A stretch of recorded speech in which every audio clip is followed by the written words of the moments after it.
Hello? Good evening. Welcome back to this quiet little room.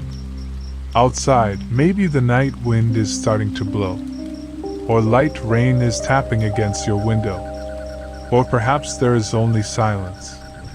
A deep, heavy silence that sits on your chest like a cat that refuses to move. That kind of silence. The kind that comes after a long day. A day that asked too much of you. A day that took more than it gave. But that day is over now. Whatever happened out there, it's done. You don't need to carry it into this room. You don't need to replay conversations. You don't need to plan for tomorrow. Tomorrow will arrive when it arrives. And when it does, you will handle it. You always do. You have always handled everything that came to you. Every challenge. Every disappointment. Every unexpected turn. You are still here. You are still breathing. You are still trying. That is enough. But right now is not for trying. Right now is not for handling. Right now is not for planning or replaying or worrying. Right now is for sleeping. Tonight we're going somewhere different. Somewhere far from here. We're staying in America. But a different America than before. We have visited the shores of Massachusetts, where the Mayflower landed and Squanto taught the Pilgrims how to survive. We have stood beside George Washington at Valley Forge. We have listened to Sojourner Truth ask, "And ain't I a woman?" We have walked with Harriet Tubman through the snow. We have learned from Abraham Lincoln's persistence. We have seen Thomas Edison fail and fail and fail again. We have traveled with Chief Joseph through the mountains and heard his words that never died. Tonight, we are going to Alabama, to a small town called Tuscumbia. It is a quiet town, nestled among green hills and cotton fields. The weather is warm. The air is thick with the scent of magnolias and honeysuckle. This is where Helen Keller was born. She came into the world on June 27, 1880. She was a healthy baby, bright, curious, full of life. She smiled early. She laughed early. She was a normal child, full of joy. But when she was 19 months old, everything changed. A fever came. A high, burning fever that would not break. It lasted for days. The doctors did not know what it was. Perhaps scarlet fever, perhaps meningitis. They could not save her sight. They could not save her hearing. Helen survived. But the world she woke up to was dark and silent. Before we go any further, let's settle in. Find the position that feels best for your body tonight. Maybe on your back, with your arms at your sides, palms up, open like you are receiving something. Maybe on your side, with a pillow between your knees, curled like a sleeping cat. Maybe on your stomach, face turned to one side, one leg bent, the blanket pulled up to your ears. There is no wrong way to sleep. Your body knows what it needs.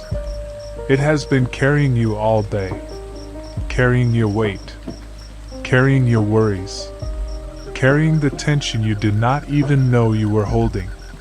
Now it is time to let your body rest, to let your body be carried for a while. Now, take a breath in, a slow breath, through your nose if that is comfortable. Fill your lungs from the bottom up, like pouring water into a glass. Let your belly rise first, soft and round, then your ribs, expanding sideways like the wings of a bird, then your chest, lifting gently toward the ceiling. Now hold it, just for a moment.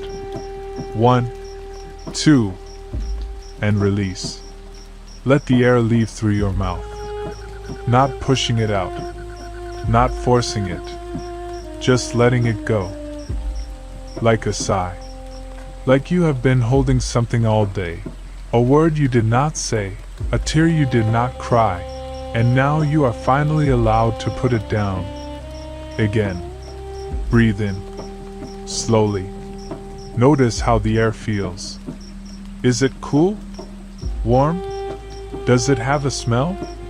Maybe the faint scent of your pillow, your blanket, your own skin. These small, ordinary smells, they are the smell of safety, of home, of being exactly where you are supposed to be. Hold and release. Longer this time. Let the sound of your breath be the only thing you hear. Not the traffic outside. Not the thoughts in your head. Just the breath. Coming in, going out. Coming in, going out. Like waves on a shore. Like the tide that never stops. Like the rhythm of the earth itself. One more time. Breathe in.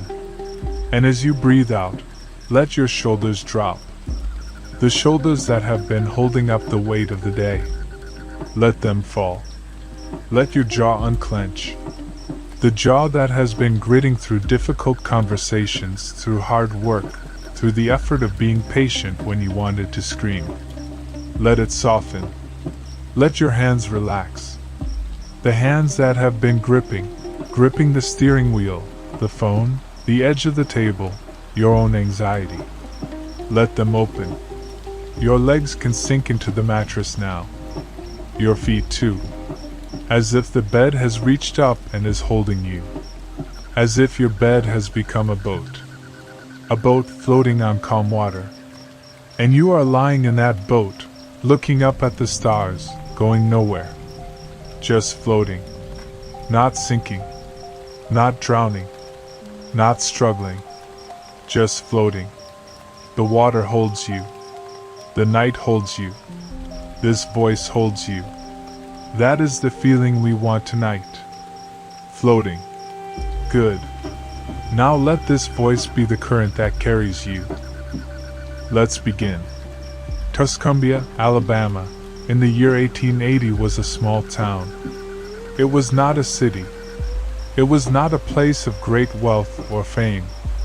It was a quiet southern town. The Keller family lived in a modest house called Ivy Green. It was a white frame house with a wraparound porch. The porch was shaded by old oak trees, their branches heavy with Spanish moss.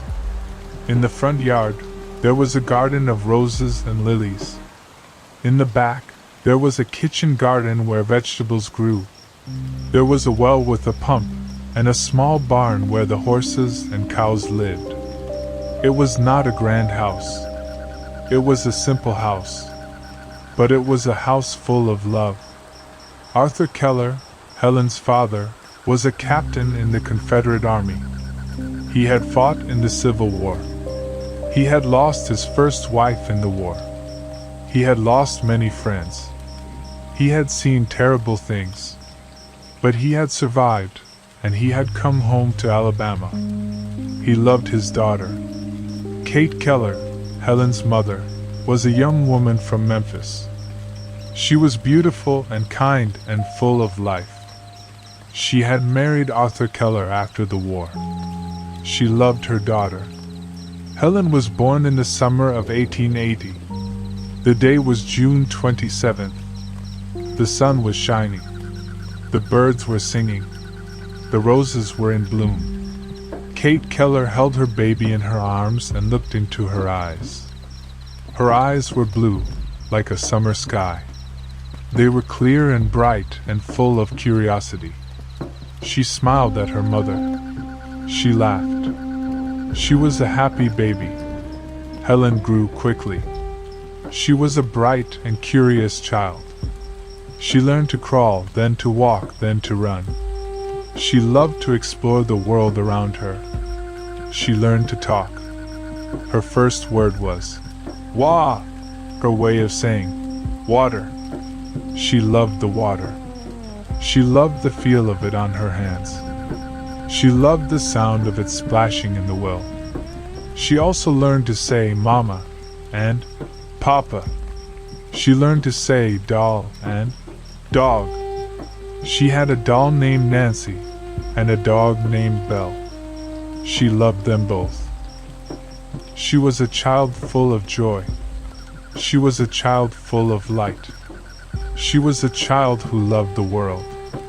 Her days were filled with small pleasures. She woke each morning to the sound of birds singing outside her window. She ran to her mother's room. She climbed into her mother's bed. She snuggled close. She played in the garden with her sister Mildred. They chased butterflies. They picked flowers. They made crowns of clover and wore them on their heads. She helped her father in the barn. She fed the horses. She patted the cows. She watched the chickens peck at the ground. She loved to sit on the porch in the evening and watch the fireflies dance in the dusk. She loved to listen to the crickets chirp. She loved to feel the warm wind on her face. She was happy. She was safe. She was loved. She did not know that her world was about to change. Helen was 19 months old when the fever came. It happened in February 1883. It was a cold winter. The days were short. The nights were long. Helen had been playing with her doll, Nancy. She had been running through the house, laughing, playing. She was a happy child. But then she became sick. Her mother took her temperature. She was burning up. Kate called the doctor. He came quickly. He examined the child. He did not know what was wrong. He told Kate to give Helen cool baths. He told her to keep her comfortable. He told her to pray. There were no antibiotics. There were no vaccines. There were no treatments. Only hope. Only prayer. Only the will to survive. Helen's fever lasted for days. It was a high, burning fever that would not break. Her face was flushed. Her body was hot to the touch. She could not keep food down. She could not drink water. Kate stayed by her side day and night. She bathed her with cool cloths. She held her hand. She whispered to her. She sang to her. She prayed. Arthur stayed nearby. He could not fight the fever. He could only wait and pray and hope. The doctors came and went. They offered no hope. They said the fever would either break or it would not. If it did not, the child would die. Kate refused to accept that. She kept fighting. She kept praying. She kept hoping. And then, on the 5th day, the fever broke. Helen opened her eyes. She was alive. She had survived. But something was wrong. She did not look at her mother. She did not hear her mother's voice. Kate waved her hand in front of Helen's face. Helen did not blink.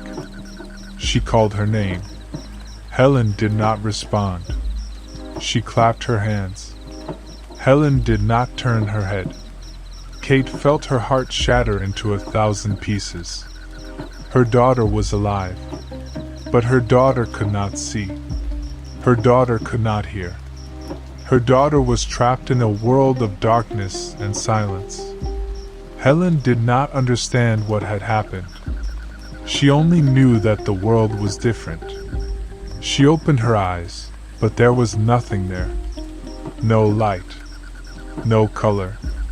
No faces. No shapes. She listened, but there was nothing there. No sounds. No voices. No music. No birds. She reached out her hands, but she could not find what she was looking for. She felt lost. She felt alone. She felt afraid. She started to cry.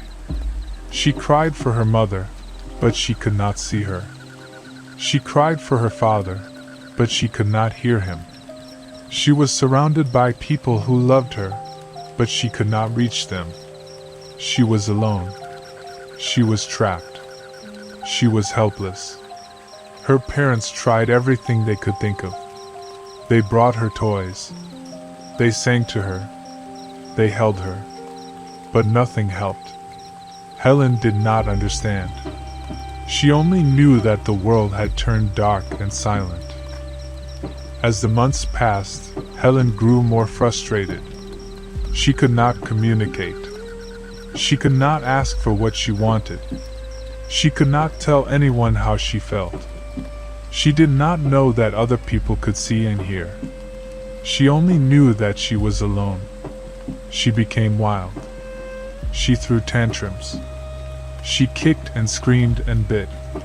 She broke things. She smashed plates. She yanked the buttons off her mother's dress. Her family did not understand. They thought she was spoiled. They thought she was willful. They did not understand that she was screaming for connection. She was screaming because she could not speak. She was screaming because she could not see. She was screaming because she could not hear. She was screaming because she was alone. She was screaming because she was trapped. Her parents loved her. They tried everything they could think of. They hired people to teach her. They took her to specialists. They prayed. But no one could help her. They were desperate. They did not know what to do. Helen was now 6 years old. 6 years of darkness. 6 years of silence. 6 years of frustration and rage. She had grown into a wild child. She was not a bad child. She was not a spoiled child. She was a child who had no way to express herself. She could not see the faces of the people who loved her. She could not hear their voices. She could not understand their words.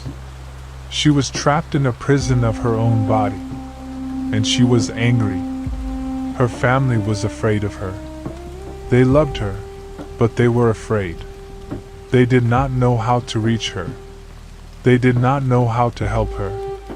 The family had tried many things. They had hired teachers. They had brought in specialists. They had taken Helen to doctors in Birmingham, in Nashville, in Memphis. They had consulted experts all over the South. No one could help her. No one knew how to reach a child who was blind and deaf. No one knew how to teach a child who could not see or hear. They told the Kellers to give up. They told them to put Helen in an institution. They told them that she would never learn. They told them that she was beyond help. But the Kellers did not give up. They loved their daughter. They would not abandon her. They kept searching. They kept hoping. They kept praying. Then, in 1886, they heard a story. A story about a young woman who had been blind. A young woman who had been raised in a poorhouse. A young woman who had watched her brother die. A young woman who had been given a second chance. Her name was Anne Sullivan. Anne Sullivan was born in Massachusetts in 1866. She was the daughter of poor Irish immigrants. Her childhood was a nightmare. Her mother died when Anne was young. Her father was an alcoholic. He abandoned the children. Anne and her brother, James, were sent to the poorhouse. The poorhouse was a terrible place. It was cold and crowded and dirty. The children were hungry. They were sick. They were miserable. Anne's brother James was weak. He was sick. Anne held him in her arms and tried to keep him warm. But she could not save him. He died in her arms. Anne was alone. She was lonely. She was angry. She had lost everything. But Anne was a fighter. She did not give up. She did not let the world defeat her. She was determined to survive. She was determined to escape. She was determined to make something of her life.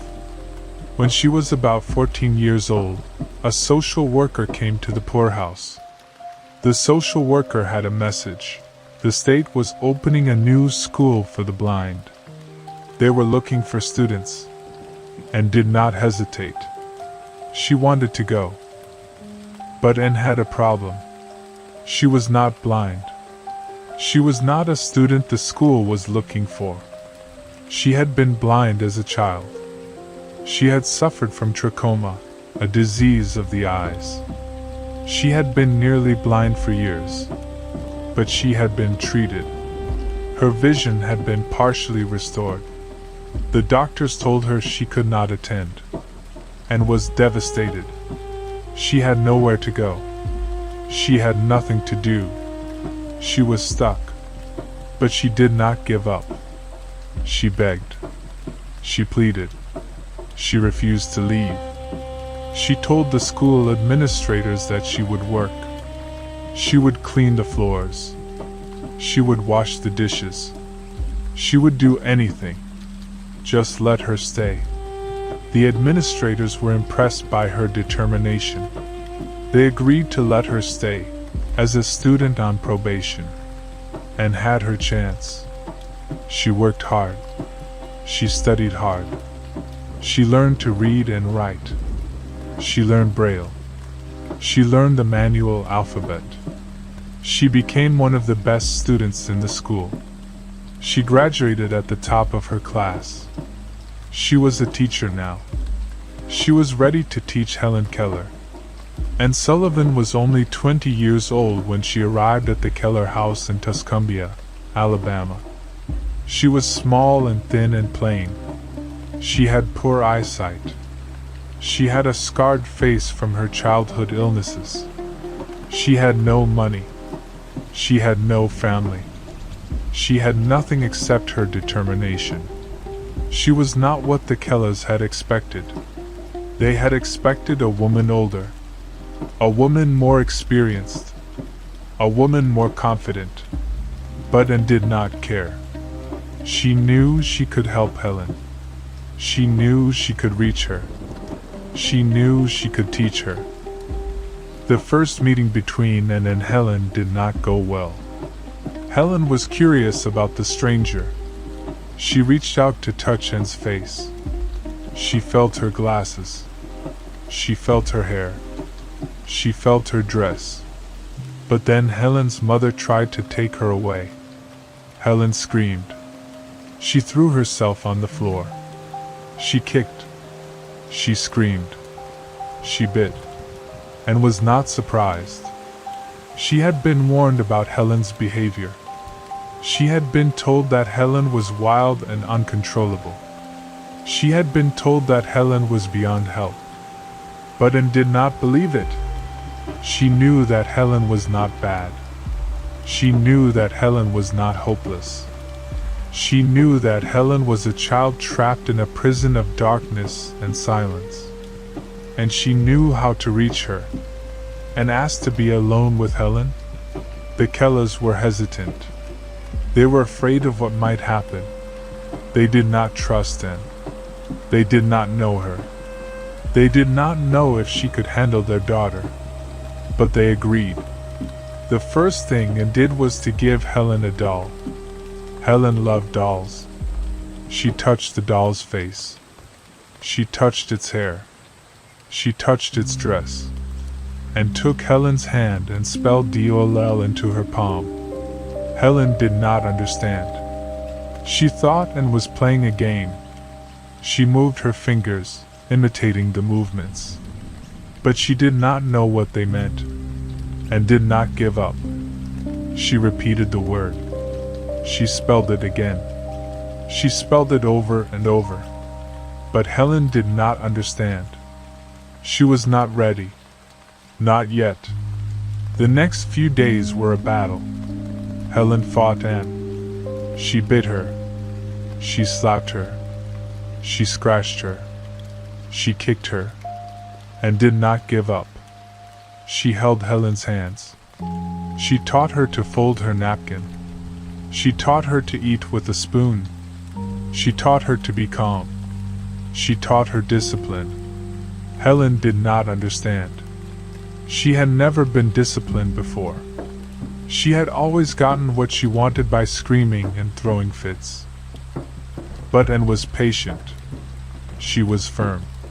She was kind. She did not hurt Helen. She did not yell. She simply refused to give in.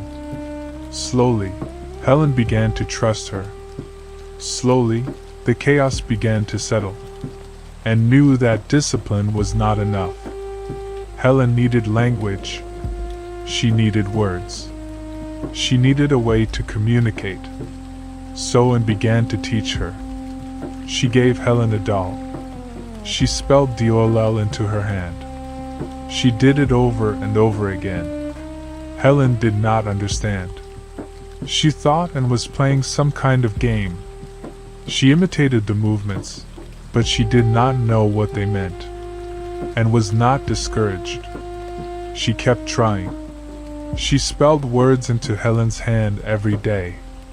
Water, mother, father, sister, dog, doll, spoon. She spelled them over and over and over. Weeks passed.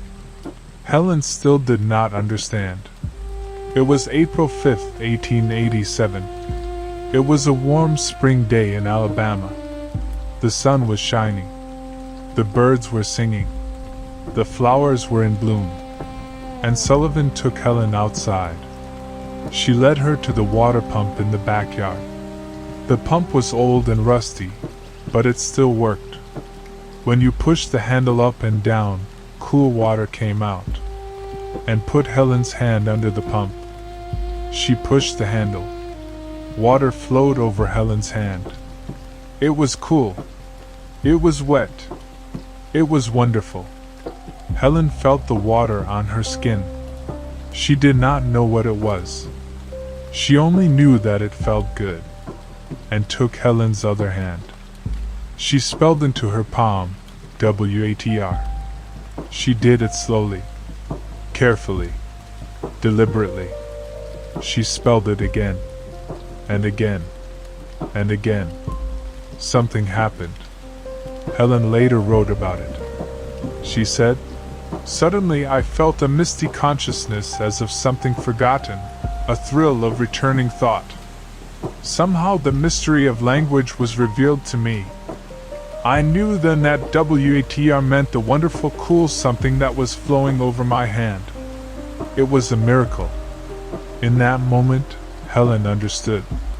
The movements on her hand were not just movements. They were not just games. They were words. They had meaning. The word water meant the cool, wet thing flowing over her hand. She understood. She was not alone anymore. Helen was overcome with emotion. She fell to the ground. She wept. She laughed. She cried. She was not sad. She was overjoyed. She had been trapped in darkness and silence for 6 years. 6 years of nothing. 6 years of frustration. 6 years of loneliness. And now, in one moment, everything had changed. She understood. She could communicate. She could learn. She could connect. She was free. After that moment, Helen could not stop learning. She wanted to know everything. She touched everything she could reach. She asked for the names of everything she touched, and spelled words into her hand all day long. Water, mother, father, sister, dog, doll, spoon, table, chair, door, window, flower, tree, sky. Helen remembered every word. She learned the names of everything in the house. She learned the names of everything in the yard. She learned the names of everything in the garden. She was hungry for words. She was hungry for knowledge. She was hungry for the world. Within days, Helen had learned dozens of words. Within weeks, she had learned hundreds. She was a natural learner. She had a remarkable memory. She absorbed everything and taught her. She also began to understand more complex ideas. She learned to ask questions. She learned to express her feelings. She learned to share her thoughts. She was no longer a wild, frustrated child. She was a bright, curious, eager student. She was a child who had been given a second chance. Anne Sullivan was not just a teacher. She was a friend. She was a guide. She was a mother. She was everything to Helen. Helen had never been able to connect with anyone before. She had never been able to communicate. She had never been able to share her thoughts and feelings. But Anne gave her that gift, and taught her to speak, not with her voice, because she could not hear, but with her hands. Helen learned to use the manual alphabet fluently. She could spell words quickly and accurately. She could have conversations. She was no longer alone. And also taught Helen to read. She taught her Braille. Braille is a system of raised dots on paper. Blind people read by feeling the dots with their fingers. Helen learned Braille quickly. She loved to read. She read everything she could get her hands on. She read books. She read magazines. She read newspapers. She read everything. She also learned to write. She wrote letters. She wrote stories. She wrote poems. She had been silenced for 6 years. Now she had words. And she was not going to waste them. Helen wrote many letters in those early years. She wrote to her mother. She wrote to her father. She wrote to Anne. She wrote to anyone who would read her words. Her letters were simple at first. She wrote about her day. She wrote about what she had learned. She wrote about what she had seen and heard and felt. But as she grew older, her letters became more sophisticated. She wrote about ideas. She wrote about feelings. She wrote about the world. She was not just learning to communicate. She was learning to think. She was learning to dream. Helen's parents were amazed. They had been told that their daughter was hopeless. They had been told that she was beyond help. They had been told that she would never learn. But they had not given up. They had kept searching. They had kept hoping. And now their hope had been rewarded. Their daughter was learning. Their daughter was growing. Their daughter was becoming a person. They were so grateful to Anne Sullivan, and had given them back their daughter. Helen and Anne were inseparable. They were together all day, every day, and taught Helen, and guided Helen, and protected Helen. They were more than teacher and student. They were friends. They were partners. They were family. Helen never wanted to be without Anne, and Anne never wanted to be without Helen. They were a team. They were a miracle. Helen was not the only one who learned, and learned too. She learned patience. She learned love. She learned the power of perseverance. She had been a lonely young woman with a difficult past. She had lost her family. She had lost her brother. She had lost her home. But she had found something new. She had found purpose. She had found meaning. She had found Helen. In 1888, Helen and Anne traveled to Boston. Boston was a big city. It was very different from Tuscumbia. There were tall buildings and crowded streets. There were streetcars and carriages. There were people everywhere. Helen could not see any of it, but she could feel it. She could feel the vibrations of the city. She could feel the crowds pressing around her. She could feel the wind blowing from the harbor. She could smell the salt water. She could smell the horses.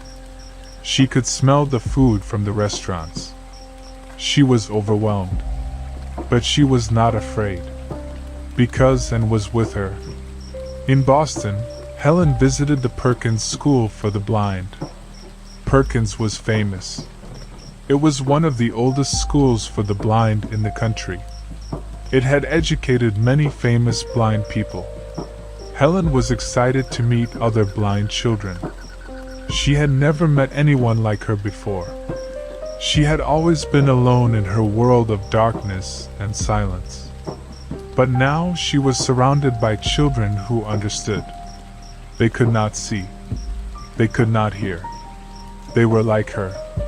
She felt like she belonged. She felt like she was home.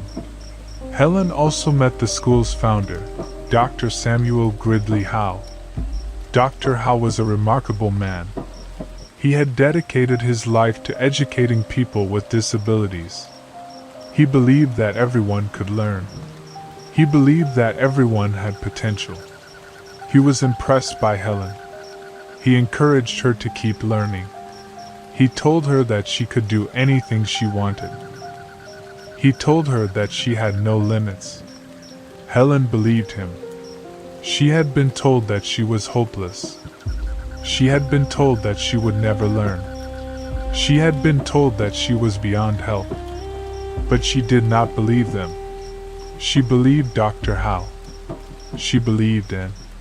She believed in herself. Helen continued to learn. She learned geography. She learned history. She learned science. She learned mathematics. She learned about the world. She could not see the world with her eyes, but she could see it with her mind. She had a vivid imagination. She could picture the things and describe to her. She could feel the things and told her about. She was not limited by her blindness. She was not limited by her deafness. She was only limited by her own imagination. And her imagination was limitless. Helen also learned to speak. This was the most difficult thing she ever did. It is very hard to learn to speak when you cannot hear. You cannot hear the sounds. You cannot hear your own voice. You cannot correct your mistakes. But Helen wanted to speak. She wanted to be able to communicate with people who did not know the manual alphabet. She wanted to be able to speak in public. She wanted to be able to express herself. So she worked hard. She practiced every day. She practiced for hours. She practiced until her throat was sore. She learned to form words with her mouth. She learned to control her breath. She learned to make sounds. It was slow. It was difficult. It was frustrating. But she did not give up. Helen's first spoken words were, "It is warm." She said them to Anne on a warm day, and was overjoyed. She had been teaching Helen to speak for months. She had been patient. She had been persistent. She had not given up. And now Helen had spoken. It was a small word. It was a simple word. But it was a miracle. Helen could speak. She could communicate with the world. She was no longer silent. Helen did not stop there. She kept practicing. She kept improving. She learned to speak more clearly. She learned to speak more fluently. She learned to give speeches. She learned to speak in public. She learned to inspire people. She was a good speaker. She had a strong voice. She spoke with passion. She spoke with conviction. She spoke with love. People listened to her. They were moved by her. They were inspired by her. She was not just a blind and deaf woman. She was a woman who had overcome impossible odds. She was a woman who had found her voice. Helen was not content to just learn the basics. She wanted to go to school. She wanted to go to college. She wanted to learn everything there was to learn. She studied harder than anyone. She read more books than anyone. She worked longer hours than anyone. Because she knew what it was like to be without knowledge. She knew what it was like to be trapped in darkness. She never wanted to be trapped again. Helen had a remarkable memory. She could remember things she had learned years ago. She could recall details that others had forgotten. She could repeat entire passages from books she had read. This was not a natural gift. It was a skill she had developed. She had learned to pay attention. She had learned to focus. She had learned to remember. She had to work twice as hard as other students. She could not see the blackboard. She could not hear the lectures. She had to learn everything through touch. But she did not complain. She worked harder. She studied longer. She never gave up. Anne Sullivan was with Helen every step of the way. She sat with her in class. She spelled the lectures into Helen's hand. She read the textbooks aloud. She helped Helen with her assignments.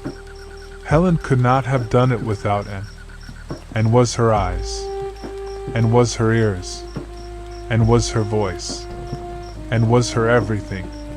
Helen was determined to succeed. She wanted to prove to the world that she was capable. She wanted to prove that disability was not an ability. She wanted to prove that she could do anything. She worked harder than anyone else. She studied late into the night. She woke early in the morning. She studied on weekends and holidays. She was relentless. She was unstoppable. She was a force of nature. In 1900, Helen Keller was admitted to Radcliffe College, the women's college at Harvard University. It was an impossible dream. A woman who was blind and deaf. A woman who could not hear lectures. A woman who could not read books in the normal way. She did it anyway. She was determined to prove that she could succeed. She was determined to show the world what she could do. Radcliffe College was not an easy place. It was a rigorous academic institution. The professors were demanding. The coursework was heavy. The expectations were high. Helen had to work twice as hard as everyone else. She could not see the blackboard. She could not hear the lectures. She had to learn everything through touch. Anne Sullivan sat beside her in every class.